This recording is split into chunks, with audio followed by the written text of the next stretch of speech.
पूर्णिया के circuit house पहुंचे शिवहर के पूर्व सांसद आनंद मोहन सिंह ने प्रेस वार्ता करते हुए कहा कि बाबू वीर कुंवर सिंह ने अपने दम पर अंग्रेजों से लोहा लिया था। उनके शासनकाल में सभी वर्ग के लोग एक साथ मिलकर काम करते थे। उन्होंने कहा कि 23 अप्रैल को पूर्णिया के कला भवन में बाबू वीर कुंवर सिंह की जयंती पर दीपोत्सव कार्यक्रम का आयोजन किया जा रहा है।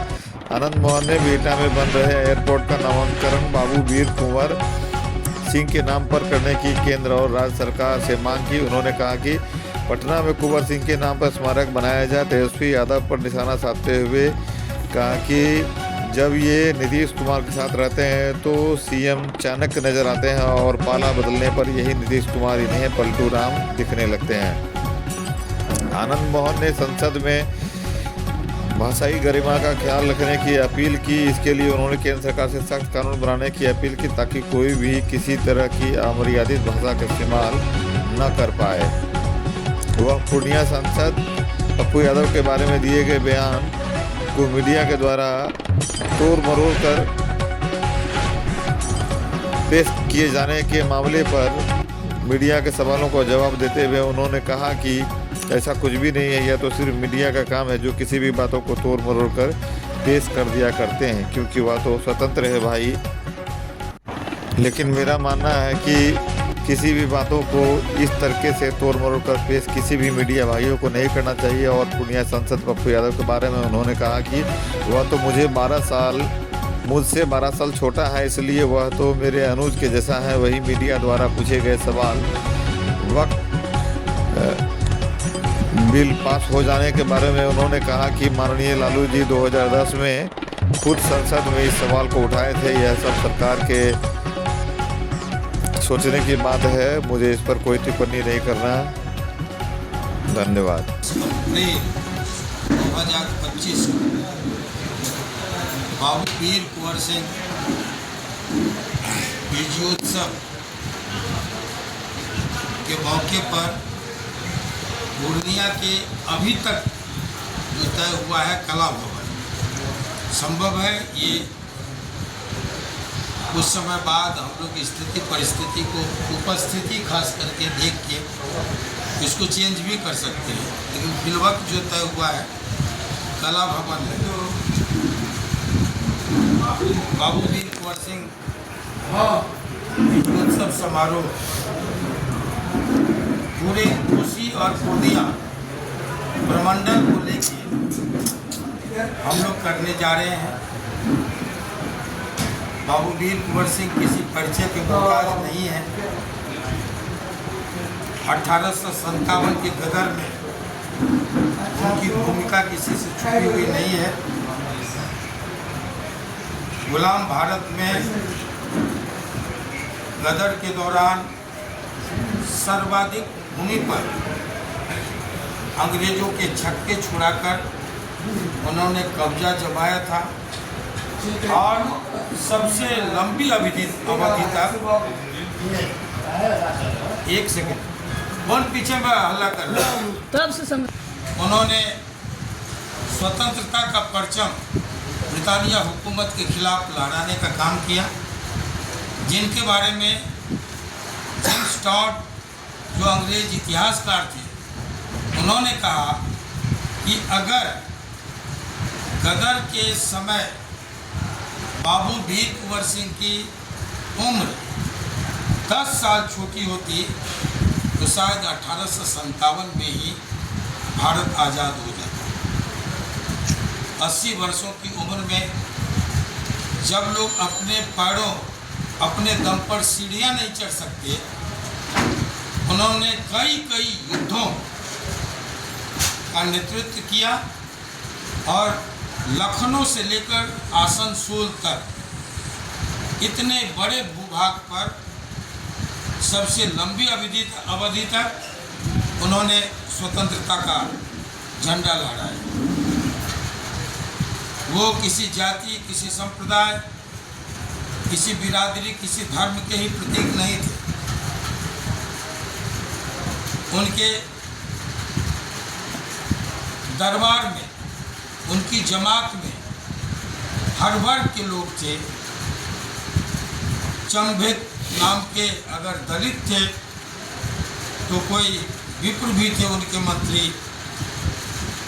और मुसलमान भी थे दानापुर। अगर आज के बड़े नेताओं को कोई गाली दे तो सदन से निलंबित कर दिए जाते हैं, लेकिन महापुरुषों को गाली देने के बाद उनके खिलाफ कुछ नहीं, इसको जातीय रंग दिया जाता। और इसलिए मैं कहूँगा कि वक्त का तकाजा है, एक सख्त कानून बने, संविधान किसी को भी किसी जाति, बिरादरी, धर्म, मजहब, इतिहास पुरुष को गाली देने की छूट नहीं देता। जब हम संविधान का शपथ लेते हैं वैसे ही हम बंध जाते हैं कि हम अपने मन से, वचन से, कर्म से, आचरण से किसी को ठेस नहीं पहुंचाएंगे, चाहे वो किसी संप्रदाय को मानने वाला हो, किसी धर्म में विश्वास करने वाला हो, किसी जाति का हो, किसी बिरादरी का हो। लेकिन ये फैशन चला है कि गाली दो, समाज के ताने बाने को छिन्न भिन्न कर दो, आहत करो, नफरत की खेतीबाड़ी करो। इसके पहले भी मैं पैरोल पर आया था, बेटी की सगाई थी। मुझे याद है कि संसद में एक बलिदानी कौम को कठुआ कह करके गाली दी गई। तब किसी ने विरोध किया हो कि नहीं? आनंद मोहन पैरोल की शर्तों को ताक पर रख करके कि भाई अगर आप पॉलिटिकल बातों पर बयान देंगे या उसमें आप उलझते हैं तो आपका शर्त होती है कि पैरोल टूट सकता है, एक्शन हो सकता है। लेकिन हम स्वतंत्रता सेनानी परिवार से हैं। हमारे परिवार के 6 लोगों ने, आधे दर्जन लोगों ने असीम कुर्बानियाँ दी थी देश की स्वतंत्रता के लिए, मुल्क की आज़ादी और मुल्क में लोकतंत्र, जमहूरियत की बहाली के लिए। वैसे में मेरा मन तिलमिलाया और हमने कहा था, जो सांसद एक संप्रदाय विशेष को गाली दिया था कठुआ कह करके, हमने कहा था कि आपने एक बलिदानी कौम की गाली को सुना है सदन में और इस पर एक्शन होना चाहिए, निश्चित तौर पर निलंबित किया जाना चाहिए, ऐसे लोग बर्खास्त किए जाने चाहिए। तब हमने कहा था। उसके बाद ठाकुर का कुआं आया, फिर एक शख्स जिसने संविधान का शपथ लिया और शपथ लेकर के फिर एक जाति विशेष को टारगेट करके बिना संदर्भ के, बगैर किसी संदर्भ के, संदर्भ क्या था? स्त्री विमर्श, महिला आरक्षण, लेकिन गाली देकर जाति विशेष को चले गए। तब भी मैंने कहा था, बड़ी चिल्पों मचा था देश भर कि आनंद मोहन ने कहा कि राख से जीभ खींच करके और आसन पर उछाल दे।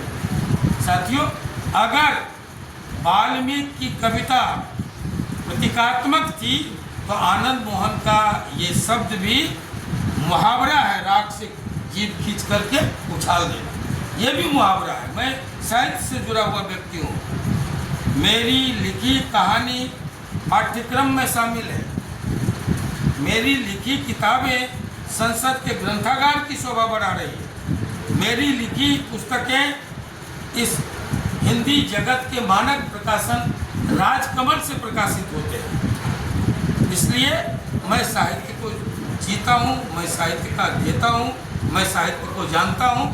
कोई प्रतीकात्मक कविता कह करके अपनी बेईमानी पर पर्दा नहीं डाल सकता है, और कोई आनंद मोहन के इस मुहावरे को कि राख से जीभ खींच करके आसन पर उछाल। मैं एक बात बताऊं, आप सब के लिए, हम अपने समर्थकों के लिए भी, कि अगर कोई व्यक्ति फ्लो में आकर कुछ बोल जाता है और दूसरे दिन प्रायश्चित करता है, तो लोगों को भी चाहिए कि इसको ध्यान दें, गौर करें कि ट्रोल करना, अपमान करना, मजाक उड़ाना अच्छी बात नहीं है। मेरे जैसा व्यक्ति इसको मानता है कि ये अच्छी बात नहीं है। लोकसभा में मैं आपको एक बात का ख़त्म कर दें।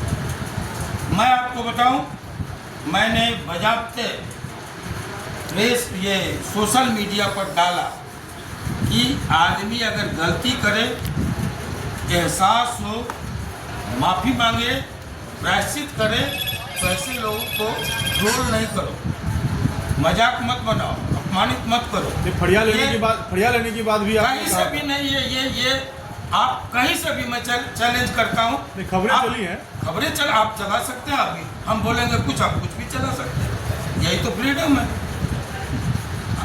1947 में मुल्क आज़ाद हुआ, हमारे पुरखों ने कुर्बानी दी, मुल्क आज़ाद हुआ, अभिव्यक्ति की स्वतंत्रता आपको मिली। इस स्वतंत्रता का उपयोग भी कर सकते हैं, दुरुपयोग भी कर सकते हैं। मैं अभी बोल रहा हूँ कुछ, आप चला सकते हैं कुछ, आपकी आज़ादी है।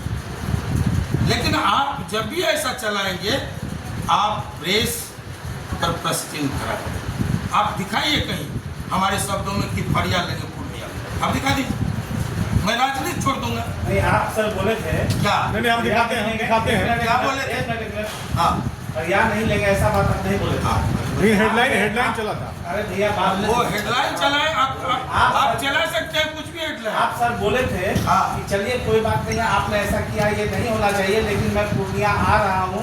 पहले से मेरा प्रोग्राम घोषित है, आप सुनिए उसमें। यह बात जो बोले वहाँ आ रहा हूँ, तो यह लगा इन सवालों का जवाब होगा पूर्णिया में। हाँ, उस सवालों अब फड़िया लेना, दोनों दो चीज आप बोले नहीं थे, उसके बाद कटा हुआ था जो वीडियो हम लोग के पास आया था। हम लोग मैं जो बोला हूँ, पूर्णिया आने के बाद मेरे क्या पूर्व क्या से क्या प्रोग्राम घोषित है, मैं पूर्णिया आ रहा हूँ, इन सवालों का जवाब वही होगा। सर, एक सवाल मेरा हो रहा है, इसमें वक्फ की जमीन जो देखिए एक बात, बकरे का सवाल सब जगह करते हैं। व्यक्ति मेन अगर सवाल कोई चल रहा था व्यक्ति तो मानता है तो इसमें खत्म होगा, बुराई नहीं है, बड़प्पन है।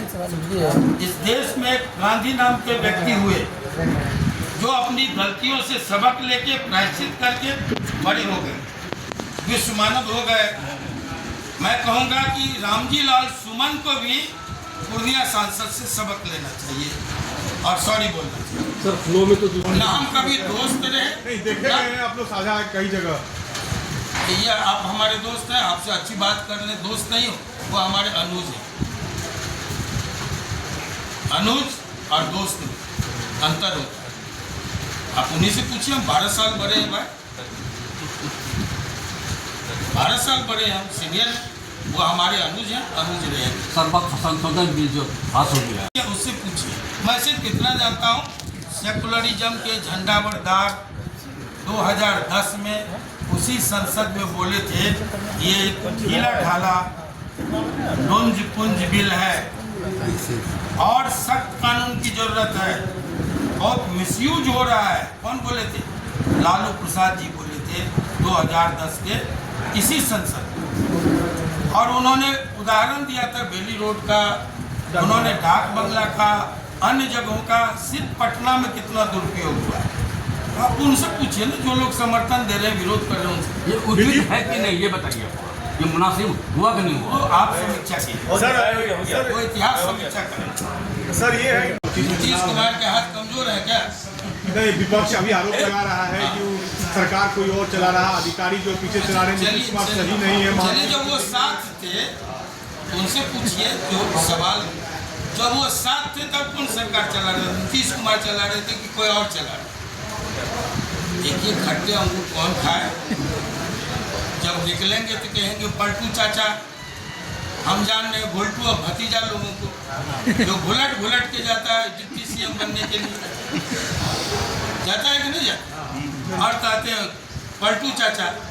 तो तब जब साथ होते हैं तो चाणक्य होते हैं, मानसिक संतुलन बिल्कुल ठीक रहता है, विकास पुरुष होते हैं, हटते ही भाषा चेंज हुई। चलिए और बताएं, ये गुरुओं का मेला है, यहाँ न कोई चेला है, सब फिट है, उसकी जरूरत नहीं है।